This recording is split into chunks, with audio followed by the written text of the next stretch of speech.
What's going on, everybody? Today we're going to be taking a look at how ENCE crushed Astralis' 31-game win streak on Nuke, and we say crushed for a reason. This was ENCE completely shutting down Astralis with calculated CT aggression. Getting aggressive on CT side is something a lot of players and teams get wrong. ENCE are going to show us how to do it right. Nuke is famously a CT-sided map. Your positions on the CT side are so strong that you can play defensively the entire half and still come out on top. But Astralis found a way to break through. Their T-side hinges on establishing yard control to open up the sites. This forces the CTs to give up those strong positions in order to take back control from Astralis. What ENCE did was match Astralis' aggression before the Kings of Nuke had a chance to get any control, instead of fighting to take it back. Let's take a look at how ENCE achieved that by diving into round 2. It's the grand finals of Blast Pro Series Madrid, and ENCE start with a bang. They win the pistol round and set the pace and tone for the rest of the match early on. ENCE hold the same positions for most of the game. Sergey watching hut, X7 on ramp, Alexi B around squeaky with Ariel and Alu holding yard. Alu heads down ramp so he can take the safe route to secret. But before he does, he smokes out Trophy for X7. This lets X7 use his own smoke afterwards to keep ramp and Astralis blocked. The constant smoke forces a redirection from Astralis to either A or yard, and ENCE know how much Astralis loves a yard play.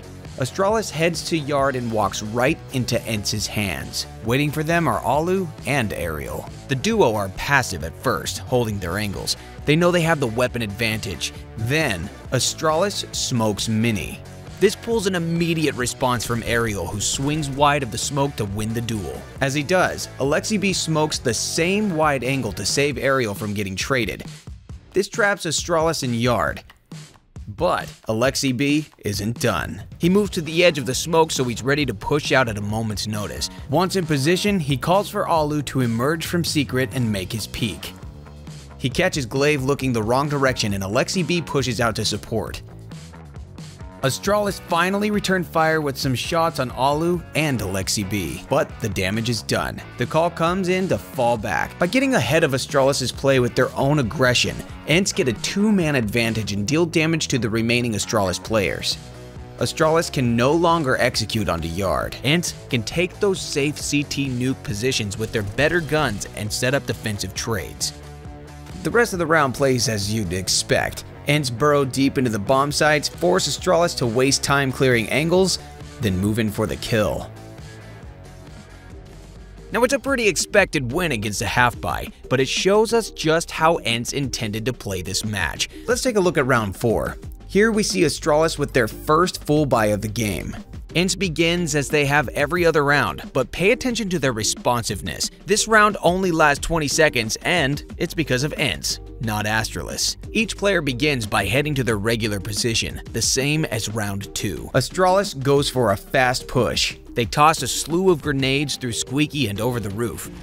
This is all the info ENCE needs to spring into action. Ariel shifts his attention from yard to Squeaky. Sergey launches through hut, X7 pushes through Trophy, and a Molotov. Alu abandons his secret play to assist X7, and Alexi B stays alive long enough for his team to flank. It's only 20 seconds, but there is so much going on here. So let's rewind, looking closely at each player. First, Ariel. He uses his grenades from a standard yard defense. The Astralis grenades come in and he pivots to start spamming Squeaky. Look at how he's firing through vent, knowing it'll do less damage. He doesn't want to wait until Astralis are past the vent, even though it would do more damage. He wants to hurt the enemy immediately. He also has a Molotov here, but he can't be messing around with grenades when there are bullets to fire. Next, we have Sergey. Now, he's still in that hut position, but once the Astralis attack comes in, he pushes. He flashes through the hut and catches Dupree off guard. But more importantly, Sergey gets in front of Dupree's flash thanks to how quickly he's responding. He gets the kill and sees X7 and Alu flanking through lobby. So he returns to the site to support Alexi B. But wait a second, how are X7 and Alu in lobby already? Let's take a look. X7 heads down the ramp as usual. The hit comes in and X7 does not hesitate. He keeps moving and flashes himself into Trophy, but disaster strikes. Astralis has put down a molly to stop exactly this kind of flank. Too bad for Astralis because X7 doesn't care. He knows speed is what's important here, so he soaks up that fire damage and pushes through to help his team. Once at lobby, it's a simple job of cleaning up the remaining Ts. Now, let's take a look at Alu. He starts this round ready to support an early peek with X7 before rotating to Secret. Since he's slightly behind X7, he sees the fire beforehand. He uses a smoke to put out the Molotov. Now he does this because he's the last to fight, so maybe left to clutch the round alone. This makes it more important that he has full health. Lastly, we have Alexi B, who plays the most important role in this round. Alexi B usually plays around Squeaky, so this is his turf. He has a full stack of nades and can play this any way he wants. The common play here is to Molotov Squeaky so that the enemies are forced either to push or take fire damage, back off, or put out the fire with the smoke. Alexi B doesn't want any of those. He has bigger plans. Alexi B knows that this is a full buy from Astralis. He knows that they have smokes to put out a Molotov and that would give them extra cover. He knows his teammates are flanking behind, so he doesn't want Astralis turning around to catch them. Instead, Alexi B tosses a flash. He wants to delay the push long enough for all of ENCE to get into position, but he welcomes the attack. Alexi B wants to meet the Astralis attack with one from ENCE. He takes a position behind Tetris to add more delay to the Astralis push. Then, once he sees his teammates are ready to flank, he swings out to take the fight. If Alexi B had tossed any grenade other than a flash, this round would have played out completely different. Alexi B's quick thinking put ENCE in the best position to win. Every player here had an important role, but it was the speed of their aggressive response that won the round. Now this round shows us that ENCE's gameplay wasn't limited to yard control. They have a plan to shift their offensive defense anywhere around the map. Let's skip to round 6 for the next Astralis full buy. Playing against a team like Astralis, you know that they'll adapt to what you're doing, so ENCE makes small changes to their strategies to keep Astralis from reading them. You'll see a familiar setup from ENCE. Each player is heading to the same positions as round 4, but with a couple of key differences.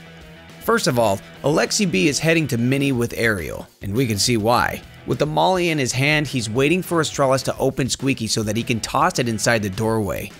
By throwing the molly into the door, the smoke will bloom inside instead of on the site, even if Astralis extinguish it. Astralis would be doing themselves more harm than good. This is something Alexi B couldn't have done from his Tetris position in round 4. He couldn't actually do anything from Tetris until Astralis pushed out onto the site. By changing his positioning, it lets him trade with Aerial, making it safe to get aggressive earlier in the round. But Astralis is making changes too. They do open Squeaky, but have Device holding an op there. He catches Aerial looking the wrong way to nab a first kill of the round. Thankfully, Alexi B's new position lets him return the trade onto Device, then keep pushing for info. The other major change we see in this round is from X7 and Alu. They double flash into Trophy and push for a trade kill on Zipix. With Alexi B's kill on Device, it puts ENCE up a man. Alu smokes off lobby as ENCE plan to fall back to those strong CT positions, but it's not until Alexi B catches sight of Majysk that Sergey pushes out for another quick kill. It's at this time that ENCE see the flaw in their plan. Astralis love yard plays, and Dupree has worked his way all the way up to heaven without them even knowing. This is the major downfall of CT aggression. You almost always have to give up control of the map somewhere else, and luckily for ENCE, their aggression was so successful that they're in a 4v2. Alu and Alexi B turn their attention to the outer sections of the map and act as scouts. Meanwhile, X7 and Sergey stick together. ENCE know that they have the numbers and economy advantage. They're willing to lose players, but not the round. Alu and Alexi B are bait, while Sergey and X7 are there to secure trade kills even if it goes 2v2, which it does. ENCE would have preferred not to lose 3 players that round, but thanks to the success of their invasive CT pushes, they know that they can afford to, while Astralis can't. As we head over to round 9, Astralis have gotten themselves 2 rounds on the board. For the first time in the game, ENCE is on the brink of not getting a full buy. Alu has his hands on an op and goes for a play you might recognize. He knows that Device is on the op because of the previous round, and Alu is having flashbacks to that 6th round. He heads to Mini and lines up where Aerial was taken down by Device. Device goes for the same play again and is instantly punished by Alu's bullet. Couple this with a sloppy play from Glaive by T-Red and ENCE have an easy 5v3. ENCE falls back to passive long defensive angles, playing their numbers advantage. The rest of the round is a simple mop-up for ENCE. Alu played the risky game of aggressive op positioning, going toe-to-toe with Device for first contact, and once again, it paid off for ENCE. Now let's take a look at some of that classic Astralis yard control over in round 10, and how ENCE put a stop to it just as it started.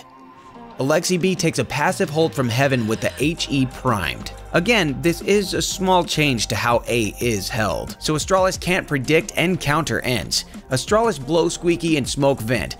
Alexi B's Heaven hold means that he can't hear any movement to know if Astralis dropped to lower, so ENCE has to assume they could and reposition to cover it. X7 heads to B, and Alexi B covers ramp from Hell. With the rotation from ENCE, Astralis can make their yard play. They smoke Garage and Mini. Astralis also Molotov Secret. This would normally let them systematically take all of Outer piece by piece, but ENCE aren't ready to let them do that. Alu is trapped in Garage but moves towards Secret to listen for steps. Alexi B rotates from Hell to get eyes on Yard. But it's Aerial who makes the round-winning play. About to be smoked off from Yard, he instead tosses his own smoke outside of Mini. This lets him rotate towards Hell where he can be supported by Alexi B, but more importantly, it forces Astralis to either walk through smoke or take a much wider angle if they want to take Yard control. Getting ahead of Astralis' play once more, Alexi B sprays through the smoke. He wants to force Astralis to take damage in order to complete their play. He lands some hits and Aerial is close enough to hear the impact sound. He can relay to his team that Astralis has been hurt. Aerial pushes wide of the smoke to check that Astralis had stopped pushing. He then heads back to the safety of Mini, tossing an HE behind him for good measure. The ENCE defense has delayed long enough for Astralis smokes to clear. Alu is back in the fight. Astralis weren't expecting Alu to have held his ground and stayed in Garage. This oversight lets Alu grab a free kill on Majis crossing. Glaive is one of the few Astralis players with high HP. He tries to make it down to Secret, but that early rotation from X7 catches him off guard, and this leaves the two Yard players with 16 health each. They won't survive going down to Secret, so instead, they have to try and work around their op in Yard. They turn their attention to Alu in the Garage but have underestimated ENCE once again. They've expected Aerial to rotate off his Mini position, and Astralis walks right into a crossfire. The final Astralis player, Zipix, does find a kill on Alexi B over ramp, and this highlights just how important these plays for ENCE are. If left to their own devices, each member of Astralis is more than capable of taking down any ENCE player. That's why the Finns have developed this disruptive playstyle to limit what Astralis are allowed to do. So in this round, the aggressive play didn't secure the round outright, but what it did do was have enough impact that the rest of the round was made much easier for ENCE. The final round we'll look at is round number 11. Now this round speaks to the confidence that ENCE has pushing the Danes in this game. We start with another Yard hit. The classic smokes go down to clear a path to Secret. Astralis gets sloppy and walks straight into Aerial's AUG. Twice. There's nothing fantastic about it, but what's worth looking at is just how quickly Alexi B and Sergey react. The first kill from Aerial has the duo pushing into lobby. They're slow, careful, and quiet. But once the second kill comes in, the pair start sprinting to the Yard. Speed is once again key here. They want to catch Astralis off guard with aggression, reaching parts of the map that they're not expected on. They're quick enough that it's an easy cleanup from ENCE, but this round solidifies how bold and fearless ENCE were in their game plan at this point in the match. Now, as we said at the start, a lot of players get CT aggression wrong, but ENCE put a masterclass on how to do it right. And it wasn't through hero plays. It was through teamwork and strategy. Just look at how often ENCE make sure that they have a buddy to support them, or how often they use grenades as a bigger part of the plan. CSGO is a team game built on communication and cooperation, and all of the frag movies in the world can't compare to the feeling of winning as a team. So dust off that microphone, practice some support flashes, and always be backing up your teammates. Be like ENCE.